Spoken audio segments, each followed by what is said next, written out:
Hello, guys. Good morning. Good Sunday to you guys. Welcome to the show. Listen, I'm an economic trends forecaster. Anything that affects our economy, and if it's a trend developing, my job is to spot it ahead of time. And this morning I've spotted a new trend. I want to get it right out there and show it to you guys. First off, let's start the charts right here, and let's take a look at what's going on. Bernie Sanders vows to unseat Trump in 2020. I'm going to tell you something. I remember back when Bernie Sanders was running against Hillary Clinton. And they had what was called superdelegates. And the Democratic Party used these superdelegates to get Hillary in. And I'm going to tell you what. Bernie Sanders, he wanted to debate with Trump. And Trump didn't debate with him. And at the time, I thought to myself, you know what? Bernie Sanders, now, they picked Hillary to run against Trump. And Trump's victory in the election was a narrow victory. It was. Let's all admit it. It was a narrow victory. It wasn't like he won by a landslide. It was like, that's why they went through that whole lengthy process of trying to recount the votes and stuff. But he won, and it was proven when they went to recount the votes. But Hillary she didn't lose by a huge margin. Most of the people in the cities across America voted for Hillary because they love their social programs. You know, they love their food stamps and stuff. They love all the stuff, the goodies they can get from the government, and they want more. You know? And most of the people in the country voted for Trump. And so it was a polarized America. And after it was over, they were marching through the city streets, yelling, "Not my president," and everything, you know. And we all remember all that happened afterwards, the aftermath, you know. But now we're well into the Trump presidency, and we're coming around to another election. Trump is the incumbent this time, the incumbent president. And it looks to me, now spotting these trends, it looks to me like Bernie Sanders, this time around, is probably going to sweep through and gain a nomination. Now, I'm just saying what I think is going to happen. I think you're going to see Bernie Sanders sweep through and gain the nomination of the Democratic side.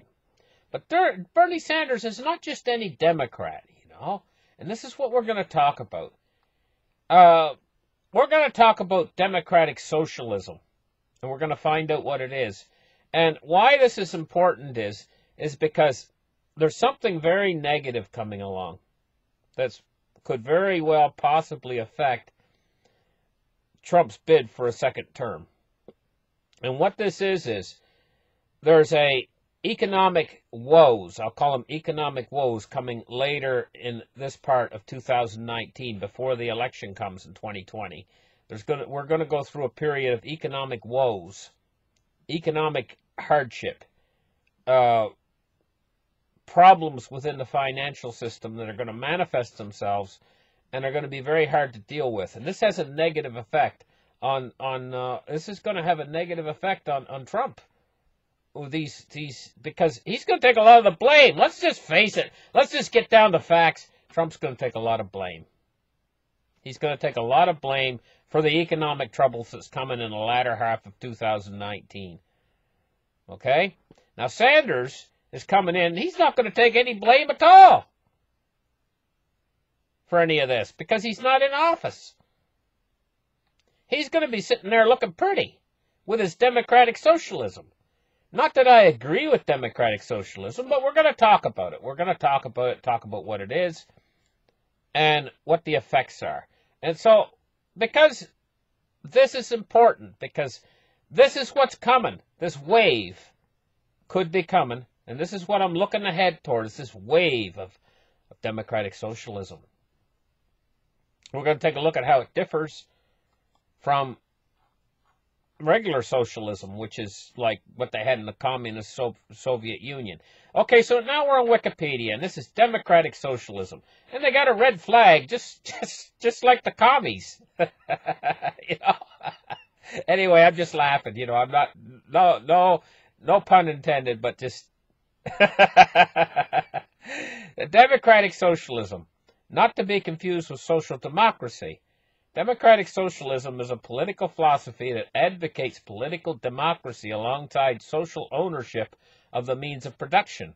In other words, the government's going to own everything, with an emphasis on self-management and democratic management of economic institutions within a market or some form of decentralized planned socialist economy. Democratic socialists hold that capitalism is inherently incompatible with what they hold to be democratic values and liberty, equality and solidarity, and that these ideals can only be achieved through the realization of a socialist society.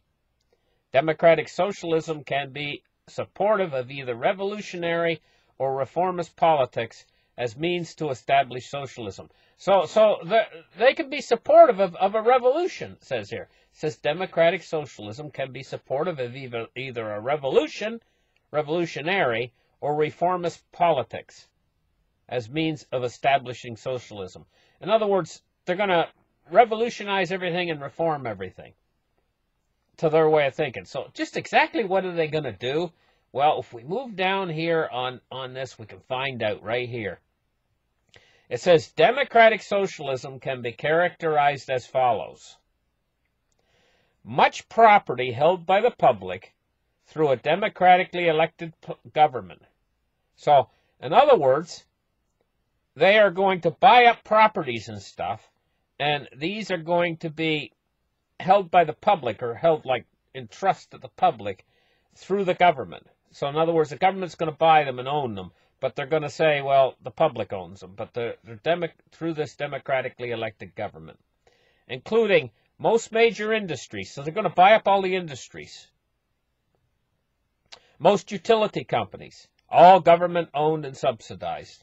All industry, government owned and subsidized. Transportation systems, all government owned and subsidized.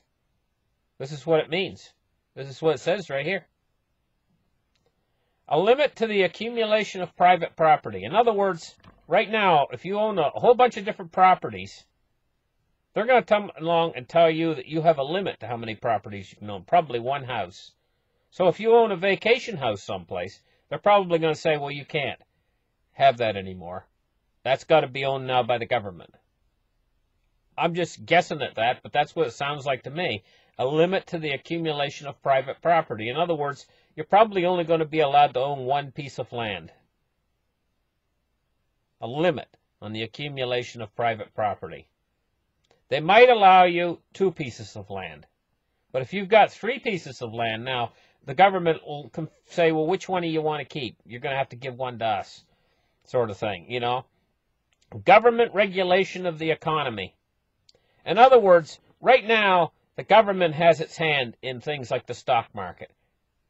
But it's kind of like a little bit of a sneaky hand, you know. They're not really saying that we own the stock market or anything. But under this, the government is going to completely regulate the economy. In other words, it's going to be open and above board.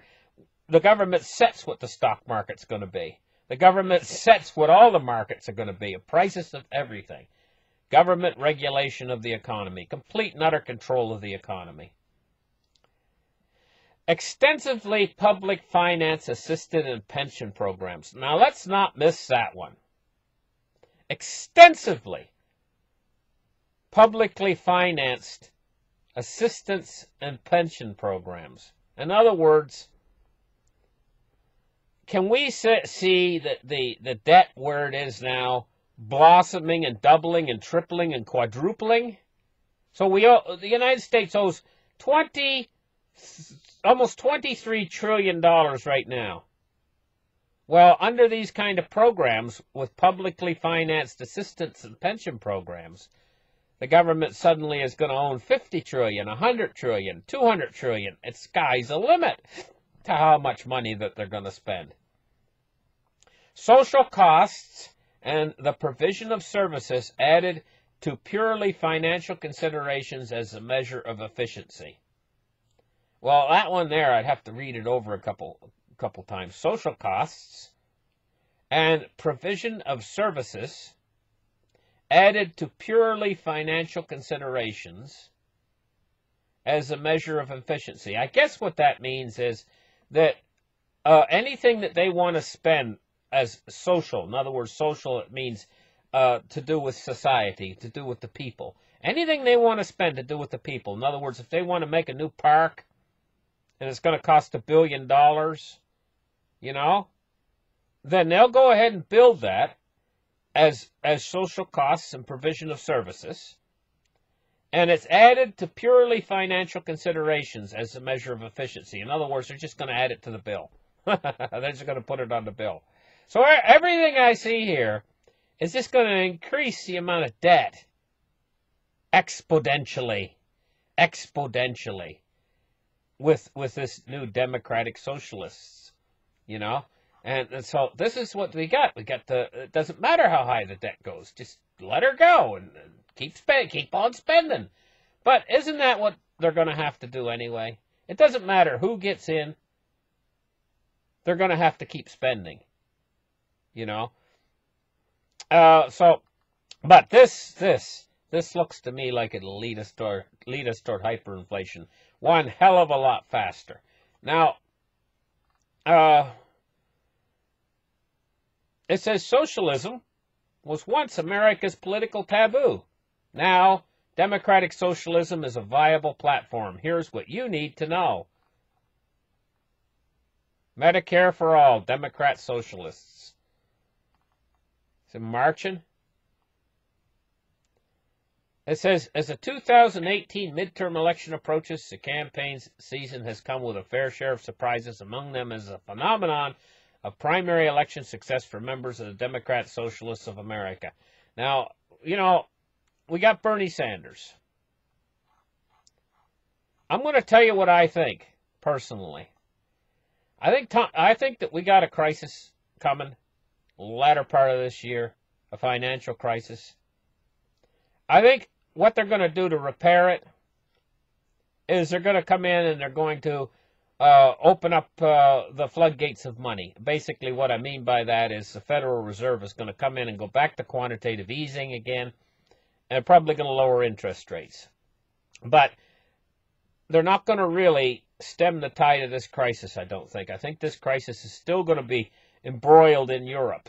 When the election time comes, Europe is going to be a mess, a total mess. Italy is going to be falling apart. The European Union is going to be in the process of falling apart, you know. Total problems. And the United States will have bandaged their economic problems using quantitative easing and lowering interest rates and so on, right? This is what's going to happen. And so we're still going to be embroiled in this economic woes of the world. The world's going to have a lot of problems in economic woes. Sanders is going to come along smelling like a rose because he's not responsible for the economic problems. Trump's going to come along and he's going to smell like he's been sprayed by a skunk. Okay? Now, if the two of them were to come together in a match, like, say, Hillary hadn't have won and they hadn't have used the superdelegates to get her try to get her into running against Trump. Say Trump had a win against Sanders last time. Sanders is the one that can beat Trump, honest to gosh. He is. He might have won. He might have beat Trump. They picked the wrong person, the Democrats, to run against Trump. If Sanders had ran against Trump, it might have been a different outcome. Well, here we got it coming around again. Sanders is going to be running against Trump with his policies that I don't happen to agree with. I just take one look at Venezuela, you know, and anyway, but that's besides the point. Doesn't matter what I like. It doesn't matter what I like. We're doing right now is we're talking about reality here. In reality, this doesn't have anything to do with me. This has to do with what's really going to happen and these trends I see developing. I see Sanders coming up smelling like a rose. I see Trump coming up smelling like he's been sprayed by a skunk because of what happened to the economy. And Trump has taken credit for the stock market. He's taken credit for this economy that's ready to roll over. Okay? So two of them come together. I can see Sanders winning the nomination for the Democrats. And the two of them come together in this election time. And I'll tell you what. Well, you guys got the picture. I basically laid it out for you. And this, if nothing else, drives us into hyperinflation. The spending policies that they're going to initiate will push us there. You know, I mean, let's get real, folks. So listen, thank you guys for listening. Like and subscribe, and we'll catch you guys in the next show.